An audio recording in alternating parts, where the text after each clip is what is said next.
Shalom to my brothers and sisters in the body of Yahushua HaMashyah and to the scattered Hebrew Israelites who are throughout the four corners of the earth. Shalom. Today I bring you a word regarding Hanukkah. And the title of this word is Hanukkah 8-Day Lessons, and the 2300 days was fulfilled. Hanukkah 8-Day lesson and the 2300 days fulfilled. So again, it has placed on my heart that I know some of you do not have Facebook. So I would like to share with you day 4 lesson. Also in the description box will be day 1, day 2, day 3, and day 4 lesson link. Even though you do not have Facebook, you can click on those links because all of these posts are public and you should be able to see them. Also, come back to this video and check the description box for the other lessons that shall be added so you can see all the 8 days lessons regarding Hanukkah. So let us begin. Day 4 Hanukkah. This year it fell on the 9th month, the 28th day for the year of 2016, which is from Tuesday to Wednesday, sundown to sundown, on December the 28th at sundown to December the 29th at sundown. When you read 1 Maccabees chapter 1 through 7, you will begin to understand what was prophesied by Daniel regarding the 2300 days were fulfilled. So let us first read the scripture that Daniel wrote. Daniel chapter 8, verse 12.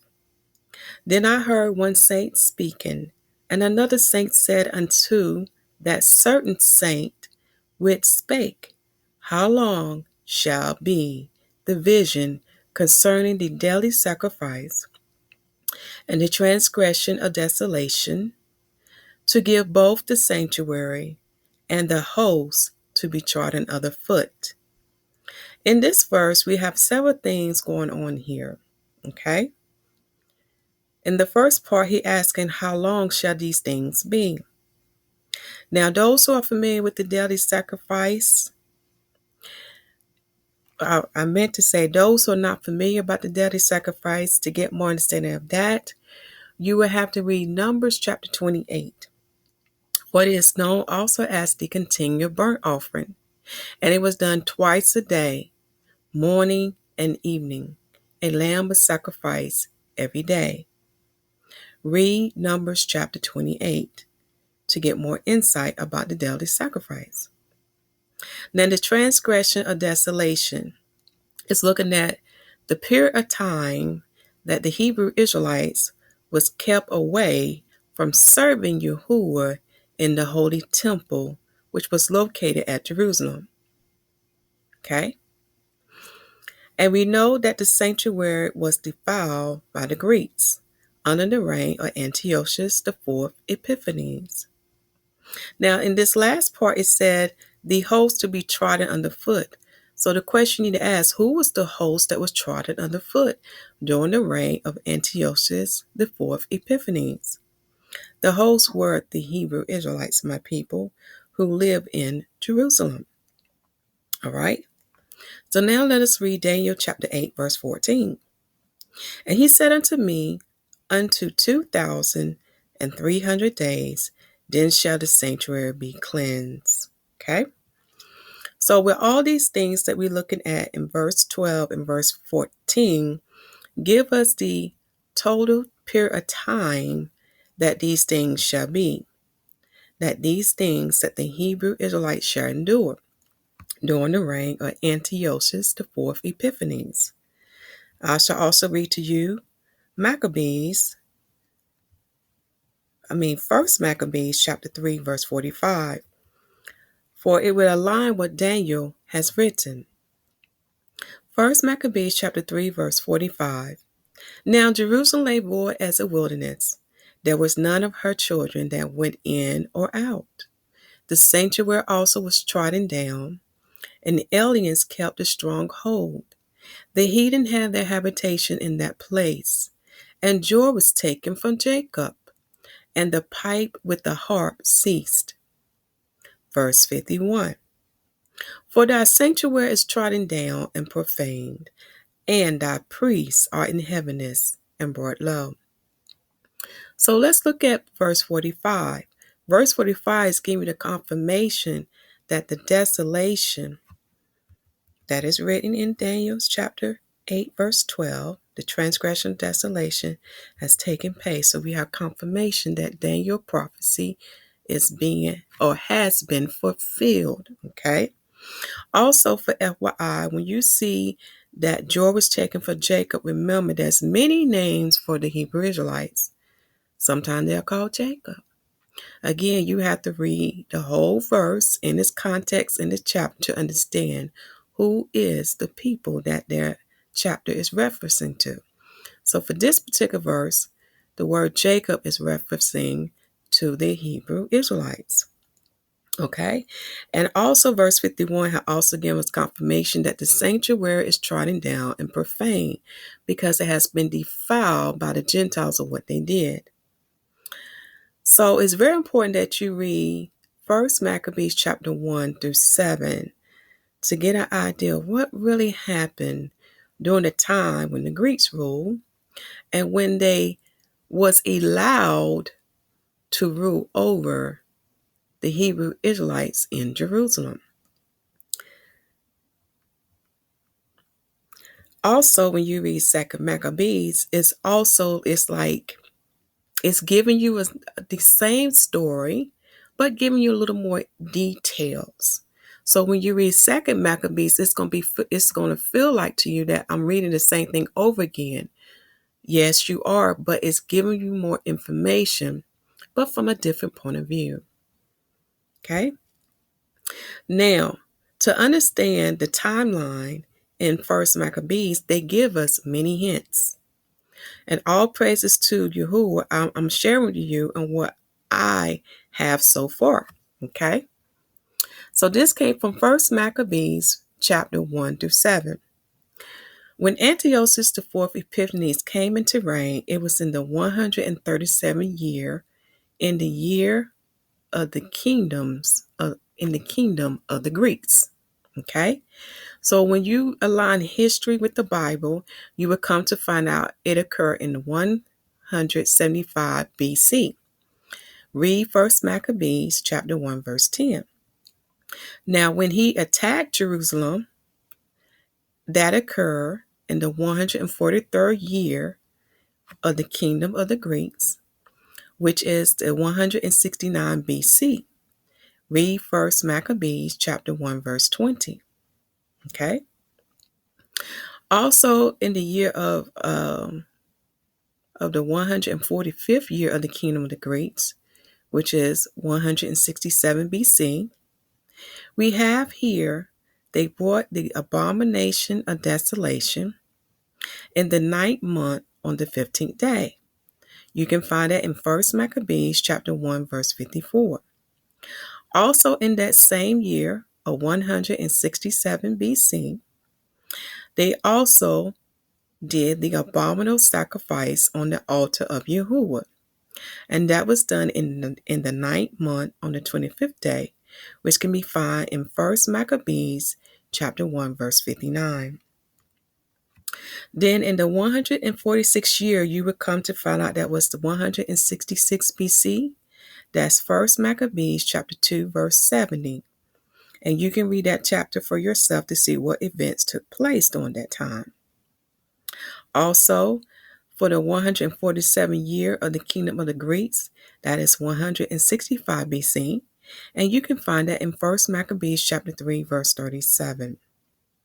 Now when you get to the 148th year of the kingdom of the Greeks, which is 164 BC, you will find that was the month and year when my people was able to take back the temple and rededicate it back to Yahuwah.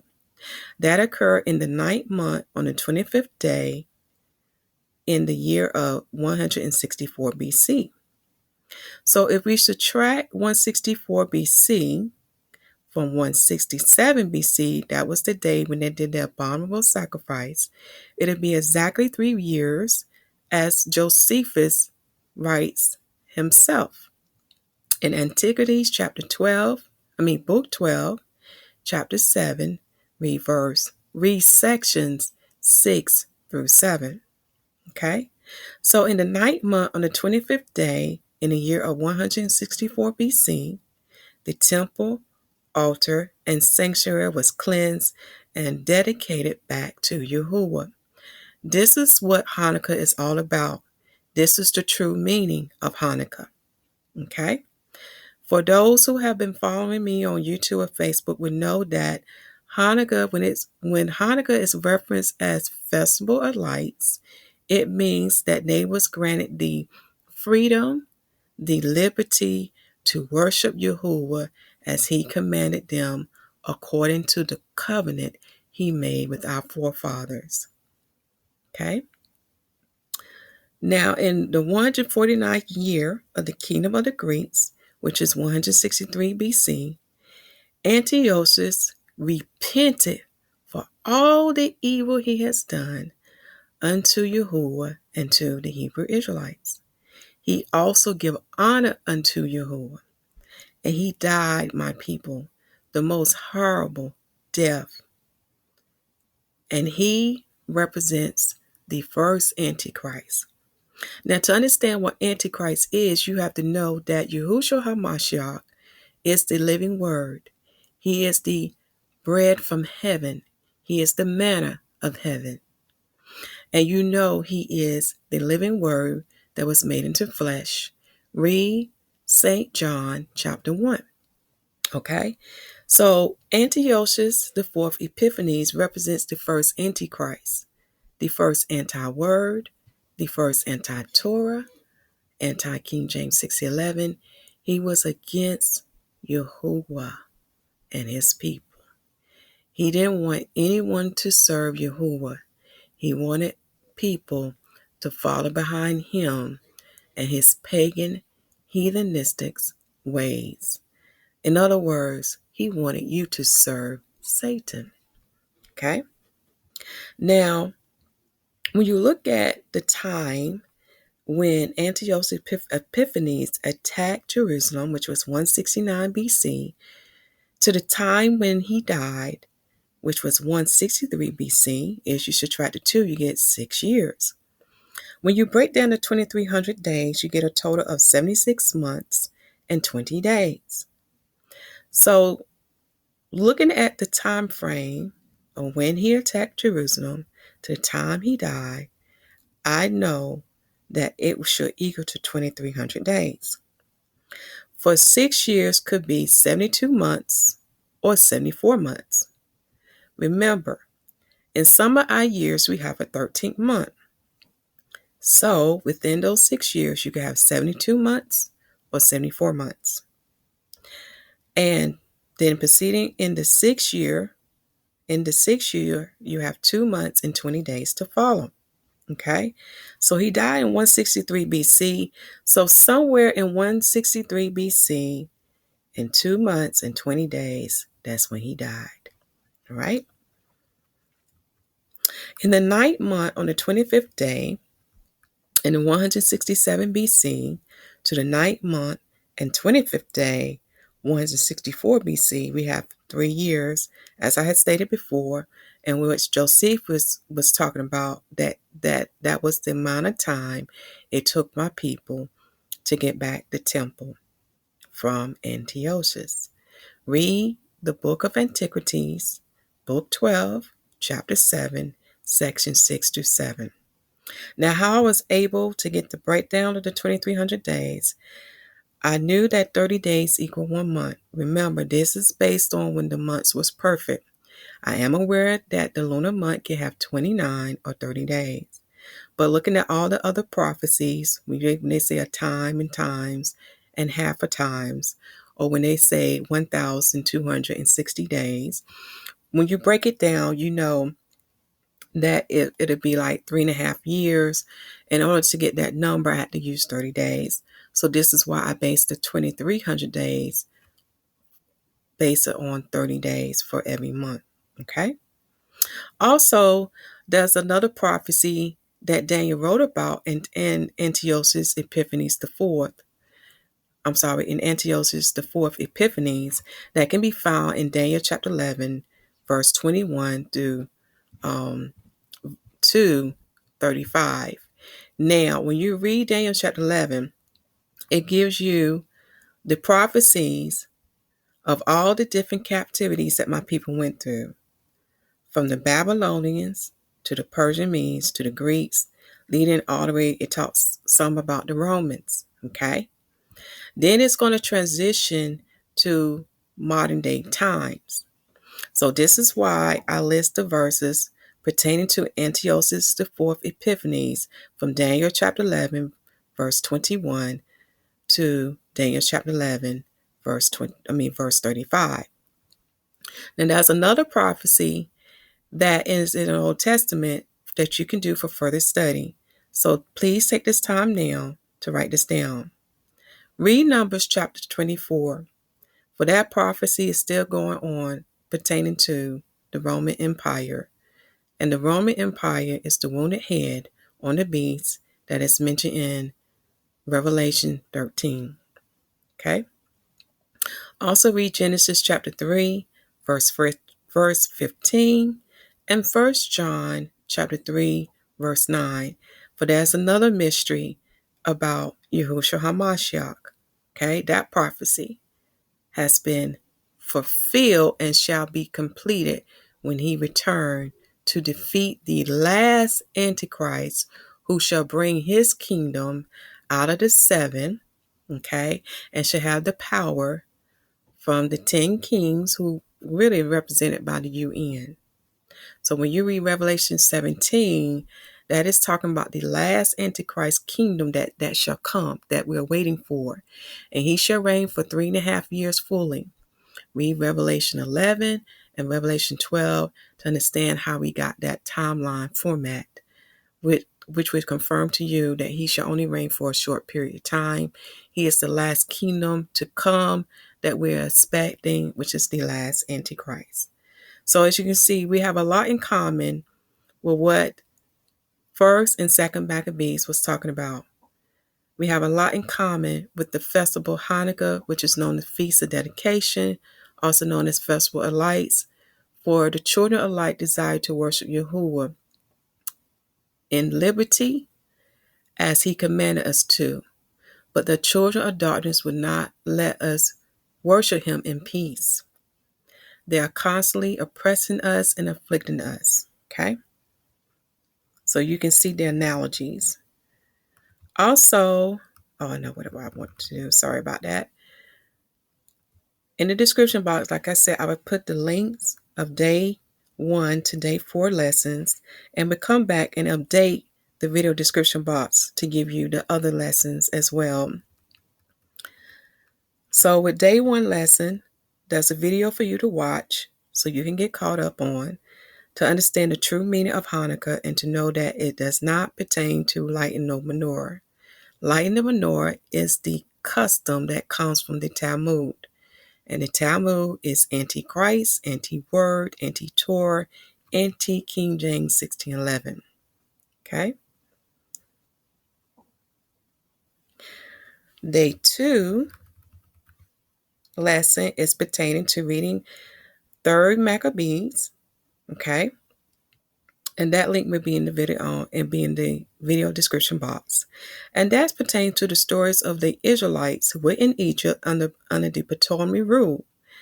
And they showed my people great bravery and an amazing faith in Yahuwah. That is a must read. Okay, again, it was during the time of the Maccabees. Day 3 lesson is pertaining to the 4th book of the Maccabees. There is a great spiritual mystery, and it gives you a great testimony of what my people had to endure with this horrible, wicked tyrant, this Antichrist, who was named Antiochus IV Epiphanes. You shall read the testimony of Eleazar and the mother with her 7 sons. This is a must read. 4. They both did not fear the evil one and stood behind their faith in the covenant of Yahuwah, for they truly honor and fear the Holy One, who can destroy the body and soul in hell. Read Matthew chapter 10, verse 28. I'm not going to read this whole thing because I just already mentioned these things in the video, at the beginning of the video. But this link too will be in the description box, so you can look at that as well. And we already just talked about day 4. All right, my people, this complete the word for today, dealing with Hanukkah 8 days lesson and the 2300 days fulfilled as prophesied by Daniel in chapter 8. I love you all. Continue to preach the gospel that the kingdom of heaven is at hand, for we know this is a season for Yahushua HaMashyah to return. Please make sure you have received salvation with your whole heart, as written in Romans chapter 10, verse 8 to 13, and be baptized in the name of Yahushua HaMashyah. For you must be born again in order to enter into the kingdom of heaven, as written in John chapter 3, verse 1 to 13. To get more understanding about baptism, read Mark chapter 16, verse 14 through 21, Acts chapter 2, chapter 8, chapter 11, chapter 16, and chapter 19. Reread Matthew chapter 3, Luke chapter 3, Mark chapter 1, and John chapter 1. For Yahushua HaMashyah set the greatest example that we must follow when it comes to baptism. I love you all, and Shalom.